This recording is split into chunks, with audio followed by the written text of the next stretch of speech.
नमस्कार विद्यार्थी मित्रांनो आणि पालक मित्रांनो, आज श्री पारस बायोलॉजी ट्युटोरियलच्या माध्यमातून मी डॉक्टर RP दुबे आपणास या सेमिनारमध्ये आपलं सगळ्यांचं या सेमिनारमध्ये स्वागत करतो। हे माझ्या क्लासचं नाव आहे श्री पारस बायोलॉजी ट्युटोरियल्स। आपण या मुद्द्यांच्या आधारे पुढे जाऊया। मी या मुद्द्यांच्या आधारे काही गोष्टी सांगणार आहे तुम्हाला, तर काही सोप्या सोप्या गोष्टी आपण समजून घेऊ। प्रश्न असा आहे की सध्या लॉकडाऊनचा काळ चाललेला आहे, कोरोनाचं संकट आलेलं आहे, अनेक विद्यार्थी, अनेक पालक, अनेक संस्था भयभीत झालेल्या आहेत, डिस्टर्ब झालेल्या आहेत। त्याच्यात एज्युकेशन सेक्टर जे आहे, शैक्षणिक क्षेत्र आहे, त्याला अपवाद कसा असेल, त्यामुळे अनेक क्लासेस ऑनलाईन सुरू झालेले आहेत, अनेक समस्यांमध्ये तोंड देत मार्गक्रमण करतात। मलाही हे सांगायचं आहे की आजच्या या कराल काळामध्ये आपल्याला करिअरकडे दुर्लक्ष करून चालेल का?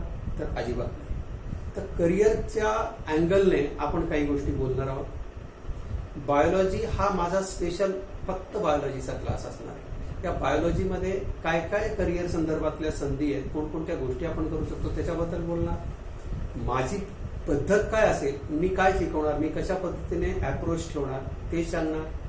तुमच्यासाठी तुम्ही काय करायचंय ते सांगणार। त्याच्यानंतर कोणकोणते क्षेत्र तुमच्यासाठी या 11वी 12वी या 2 वर्षाच्या कोर्स नंतर काय काय क्षेत्र उपलब्ध होणार आहेत त्याचा एक छोटासा मॅप मी या ठिकाणी काढून ठेवले। हे एवढंच आहे असं मुळीच समजायचं नाही, याला मी एक्सप्लेन करेन, पण त्याच्या आधी ही गोष्ट लक्षात ठेवू की एक एक गोष्ट आपण नीट समजून घेऊया। आज सगळेजण लॉकडाऊन उठावं, लॉकडाऊन बंद व्हावं, एकदा आमचं जीवन पूर्वत व्हावं याच्या सगळेजण वाट बघतात। मी बघतोय, तुम्हीच बघता। आजचा योग हे पालकांना तुमच्यासाठी सांगतो, विद्यार्थ्यांना तुमच्याहीसाठी सांगतो, अत्यंत स्पर्धेचं युग आहे। या काळामध्ये प्रत्येक आई वडील आपल्यापेक्षा एक चांगलं करिअर, आपल्यापेक्षा एक चांगलं जीवन देण्याचा प्रयत्न आपल्या पाल्यांसाठी करत असतात। तर या करिअरच्या अँगलने जे विद्यार्थी सायन्स या स्ट्रीममध्ये, सायन्सच्या फॅकल्टीमध्ये एंट्री करू इच्छितात त्या सर्वांचं मी मनापासून स्वागत करतो, कारण मी सायन्स क्षेत्रातला माणूस आहे। दुसरी गोष्ट, जे विद्यार्थी बायोलॉजी घेऊ इच्छितात आणि ज्यांना जीवनात काहीतरी करून दाखवायचं आहे, आपल्या आईवडिलांचं स्वप्न पूर्ण करायचं आहे, स्वतःचं स्वप्न पूर्ण करायचं आहे, त्यांचंही मी मनापासून स्वागत करतो। सुरुवातीलाच जर तुम्हाला बायोलॉजी घ्यायचं असेल आणि तुम्ही सायन्स घेऊन पुढे काहीतरी करिअर करणार असाल तरच तुम्ही हा व्हिडिओ पूर्ण बघा, अन्यथा तुम्ही बाहेर गेलात चालेल। तुमचा अनावश्यक वेळ मला नको आहे। महत्वाची गोष्ट, आजचं जे काळ आहे, जीवशास्त्र जो आहे, या जीवशास्त्रामध्ये काही गोष्टी मला सांगायच्या। आज काय झालं, 10वी पर्यंत मुलं एकदाचा हाश हुश करून कसं तरी बायोलॉजीचा पार्ट संपवतात आणि त्यांना असं वाटतं आपल्याला काय पुढे बायोलॉजी घ्यायची। ऍक्च्युअली खूप इंटरेस्टिंग आहे बायोलॉजी। बायोलॉजीमध्ये बाळांनो, बायोलॉजी आहे काय, तुमच्या सभोवतालचा जो परिसर आहे त्या परिसरामध्ये आढळणारे पशु पक्षी, जे काही सजीव आहेत, त्या सजीवांचा स्टडी म्हणजे बायोलॉजी। बायोलॉजीमध्ये आपल्याला खूप साऱ्या गोष्टी आहेत, खुणावत असतात, खूप सारे करिअर्स खुणावत असतात। आता बायोलॉजीची भीती जर घालवायची असेल तर काय करावं लागेल? कुठल्याही सब्जेक्टची जर भीती घालवायची असेल तर त्याच्या व्होकॅब्युलरीमध्ये, त्याच्या शब्दसाठ्यामध्ये जावं लागतं। बायोलॉजीची भीती ही 3 कारणांनी आहे। पहिली गोष्ट, त्याच्यामध्ये असणाऱ्या निराळ्या आकृत्या, त्याच्यानंतर त्याच्यात येणारे अवघड शब्द आणि त्याच्यामध्ये असणाऱ्या संकल्पना, या 3 गोष्टींमुळे बायोलॉजीची खूप भीती मुलांमध्ये असते। ही जर भीती काढायची असेल तर मी तुमच्यासाठी काही गोष्टी स्पेशल करणार आहे। त्याचाच एक पार्ट म्हणून, त्याचाच एक भाग म्हणून मी फाउंडेशन कोर्स दिनांक 1 जून 2020 पासून तर 15 जून 2020 या कालावधीत घेणार। हा कोर्स पूर्णतः निशुल्क आहे। याच्यात तुम्ही माझ्या शिकवण्याची हातोटी बघू शकता। या कोर्समध्ये तुम्ही फ्री ऑफ कॉस्ट तुम्ही जॉईन होऊ शकता।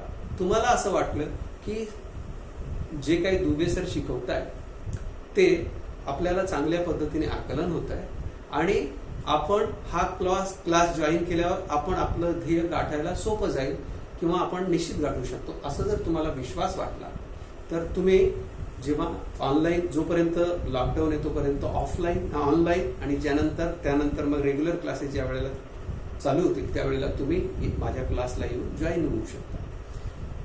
आतापासून आपण पुढच्या फार गोष्टींचा विचार नाही करणार, पण माझी तुम्हाला सगळ्यांना, ज्यांना बायोलॉजीमध्ये करिअर करायचं, या सगळ्यांना विनंती आहे की तुम्ही लेक्चर्स व्यवस्थित प्रॉपरली या 10-15 दिवसाचं जे काही तुमचं रुटीन आहे, जिथून तुम्ही जॉईन व्हाल तिथून, माझा मी कालावधी सांगितला 1 जून ते 15 जून, याच्यामध्ये तुम्ही जॉईन व्हा, बघा, आणि मग तुम्हाला जे वाटेल ते निर्णय घ्या. पुढे आपण पुढचा पार्ट घेऊ.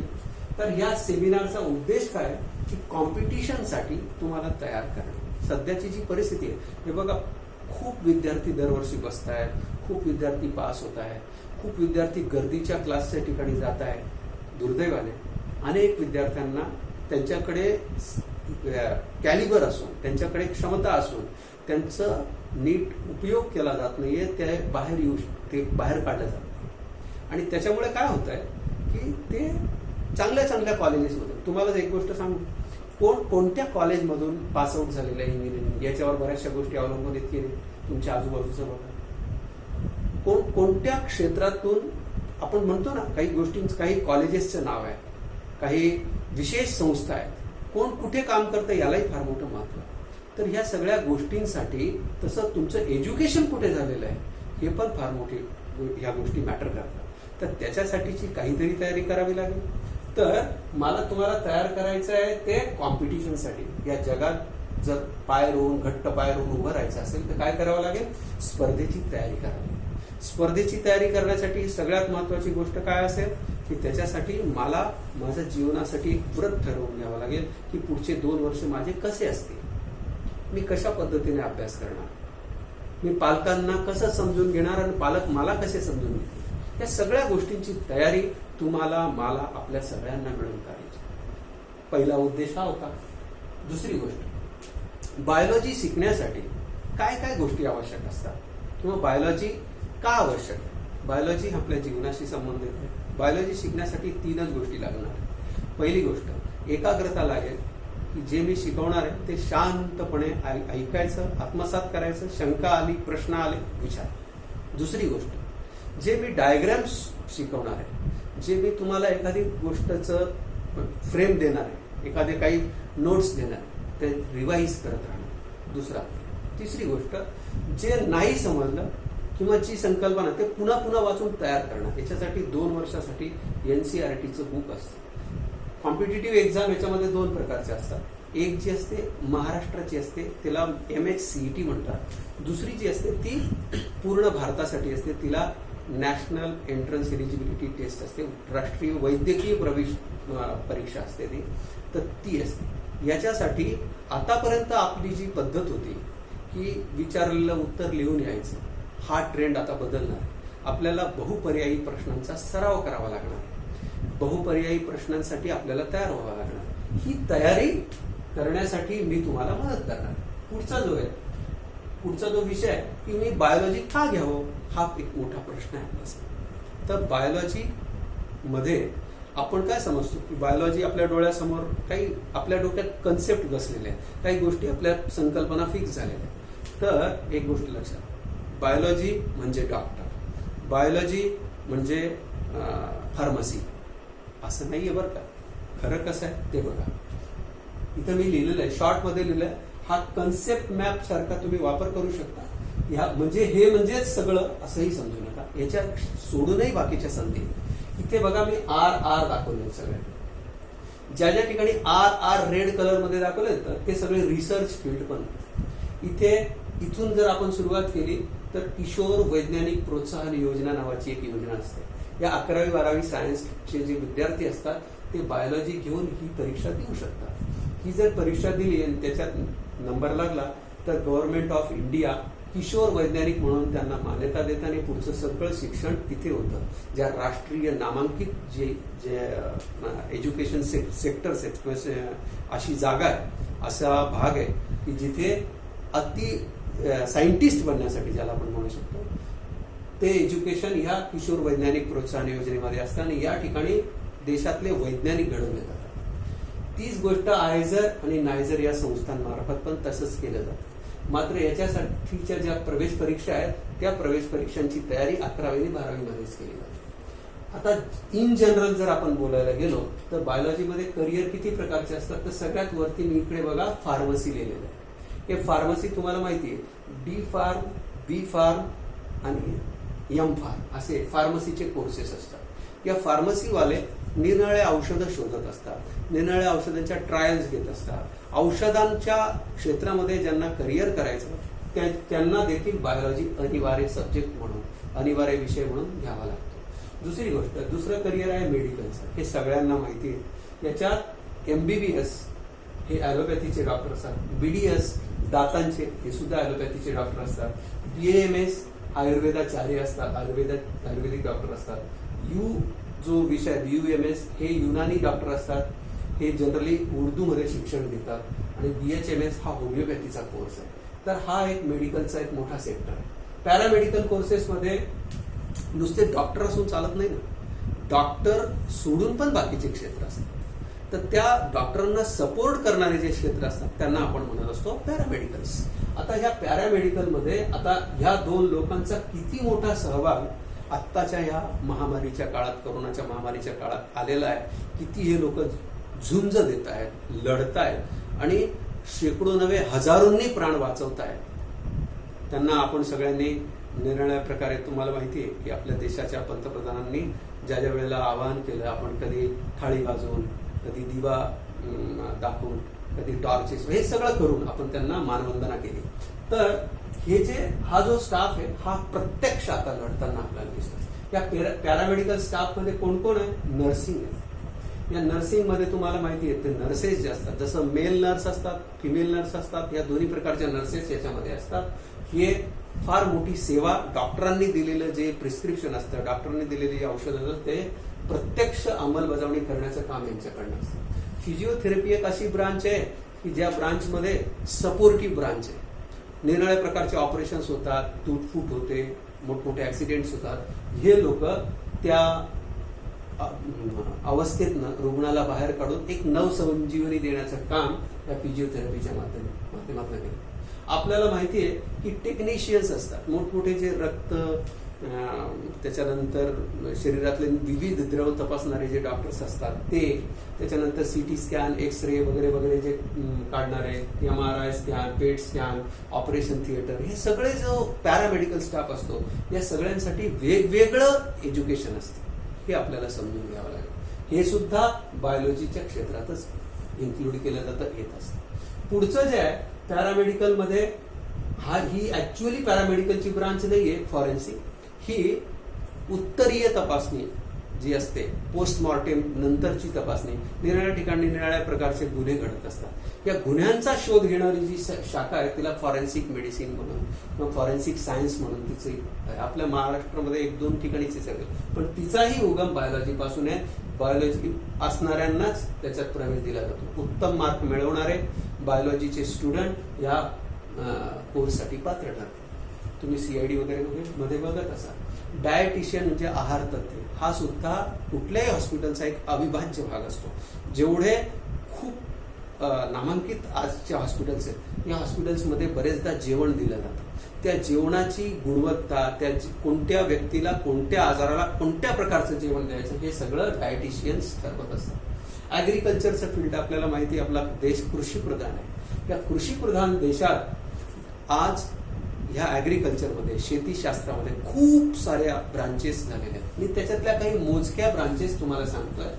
ऍग्रिकल्चरमध्ये ऍग्रिकल्चर आहे, फळबाग शास्त्र हॉर्टिकल्चर आहे, व्हेटरनरी सायन्स त्याच्यातलाच एक भाग आहे म्हणून त्याच्या खाली टाकलाय. वास्तविक तो एक वेगळा भाग आहे. व्हेटरनरी सायन्सचा असतो तो जे शेतकरी आणि शेतकऱ्याचे जे पाळीव प्राणी असतात त्यांचा उपचार करणारा जो डॉक्टर आहे. आज डेअरी ही एक मोठी इंडस्ट्री झाली आहे, तिथे हे लोक लागत असतात.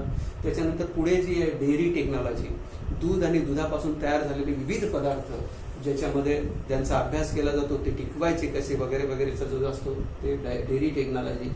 त्याच्यानंतर वायनरी हे एक असं क्षेत्र आहे की आज तुम्हाला माहिती आहे आपल्या नाशिकला सुद्धा वाईन इंडस्ट्रीज आहे. या वायनरीचं सुद्धा शिक्षण या ऍग्रिकल्चरल फील्डमधून पण दिलं जातं आणि मायक्रोबायोलॉजीच्या फील्डमधून पण दिलं जातं. आज निरनिराळ्या प्रकारचे सुधारित बियाणं जे असतं त्याच्यामुळे आपल्या देशाची भूक भागवली जाते, ते क्रॉप सायन्स नावाचं एक सायन्स पण याच्यातलाच भाग आहे. त्याच्यानंतर येतं सूक्ष्म जीवशास्त्र.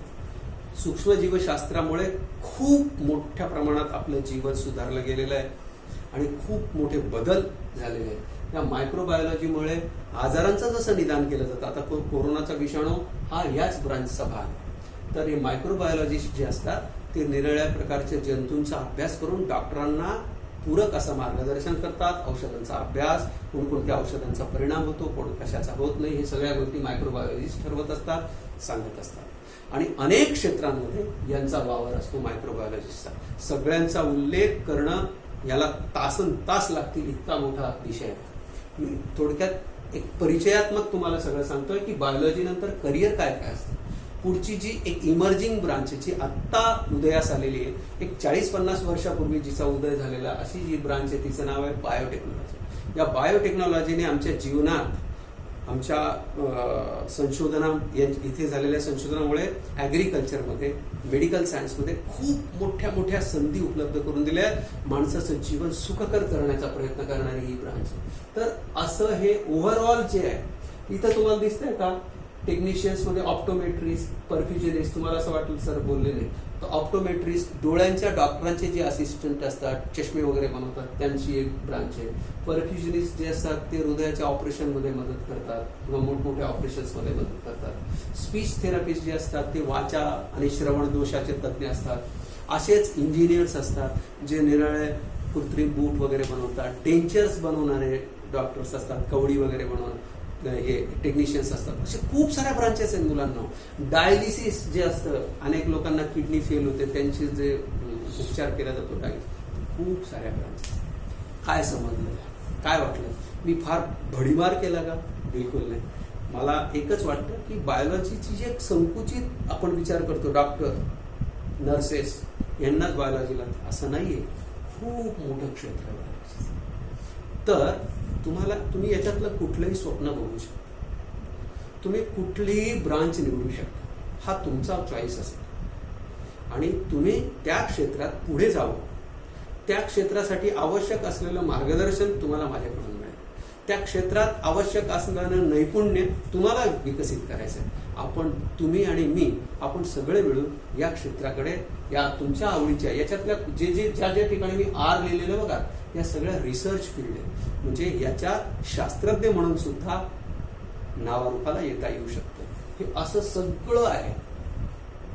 तर हा होता करिअर थ्रू बायोलॉजी, हा माझा टॉपिक. पुढचा जो टॉपिक आहे की मी असं काय करणार आहे वेगळं, की एवढे सगळे क्लासेस आहेत, मी असं काय वेगळं करणार आहे की ज्याच्यामुळे तुम्ही माझ्या क्लासला जॉईन व्हावं. त्याचं सोपं उत्तर मी तुम्हाला सांगतो, सोपं कारण तुम्हाला सांगतो. अतिशय शुद्ध आणि स्वच्छ मनाने मला एक गोष्ट सांगायची, नमूद करायची की मला फक्त कमी विद्यार्थ्यांवर का, माझ्यासमोर खूप सारे विद्यार्थी असतात, पण मी बघतो काय की पहिल्या 2-3 बेंचेसवर पहिल्या ज्या रांगा असतात त्या विद्यार्थ्यांचं लक्ष असतं आणि मागचे विद्यार्थी काय करतात हे तुम्हाला माहिती आहे. बरेचसे विद्यार्थी काही गेम खेळत असतात, काहींचं लक्ष नसतं. अनेक वेळा त्यांना सांगून सुद्धा वर्ग खूप मोठे असतात, संख्या खूप जास्त असते, त्यामुळे त्यांचं माझ्याशी कम्युनिकेशन होऊ शकत नाही. माझ्या दृष्टीच्या टप्प्यात मानवाचा साधारण स्वभाव आहे आणि इन जनरल जर तुम्ही बघितलं तर जे स्वतःहून या क्षेत्रात, हे वय खूप विचित्र असतं. तर ज्यांना स्वतः काहीतरी करिअर करायचं आहे, ज्यांना स्वतःचं जीवन काही घडवायचं आहे, तेच विद्यार्थी लक्ष देतात, मागचे विद्यार्थी लक्ष देत नाही. मग याच्यावर पर्याय काय? तर मी ठरवलेलं आहे की 30 मुलांचीच एक बॅच बनवायची आणि त्या 30 मुलांवर जे ध्येयवादी मुलं आहेत, ज्यांना खरोखर अभ्यास करायचा, त्यांना तेही झोकून अभ्यास करतील आणि मी त्यांना माझ्याकडून 100% जे काही माझ्याकडे ज्ञान आहे, माझ्याकडे अनुभवांचा जो साठा आहे, माझ्याकडे जे व्हिडिओज आहेत, माझ्याकडे ज्या कन्सेप्ट आहेत, ते त्यांच्या डोक्यात, त्यांच्या ध्येयाप्रत पोहोचण्यासाठी, त्यांच्या स्वप्नांना साकार करण्यासाठी मी प्रामाणिकपणे मदत करावी, प्रामाणिकपणे त्यांना पुढे घेऊन जावं. ही मी सगळ्या, बाकी मला कोणावरही टीका टिप्पणी करायची नाही. मी हे माझ्या बाजूने टाकणार आहे. नंबर 1. नंबर 2, ह्या कॉम्पिटिशनसाठी, स्पर्धेसाठी तयार व्हावं लागतं. त्याची तयारी समर्पक पद्धतीने प्रामाणिकपणे सगळ्यांचं अनालिसिस करून पालकांना विश्वासात करून घ्यायचे. आणि तिसरी आणि महत्वाची गोष्ट जी आहे की विद्यार्थ्यांकडून तयारी करून घेण्यासाठी ज्या ज्या काही आवश्यक गोष्टी असतात, उदाहरणार्थ त्यांना स्टडी मटेरियल प्रोव्हाइड करणं, त्यांच्या ज्या बुक्स आहेत, नोटबुक्स आहेत, त्यांना चेक करणं, त्यांना जे अडतंय त्या प्रश्नांची नियमित चर्चा करणं, त्यांचे ग्रुप्स बनवणं आणि त्या ग्रुपच्या माध्यमातून त्यांचा अभ्यास करून घेणं, या सगळ्या गोष्टी मी याच्यात करणार. माझं मिशन काय, माझं ध्येय काय? माझं ध्येय एकच आहे की तुमचं स्वप्न साकार व्हावं.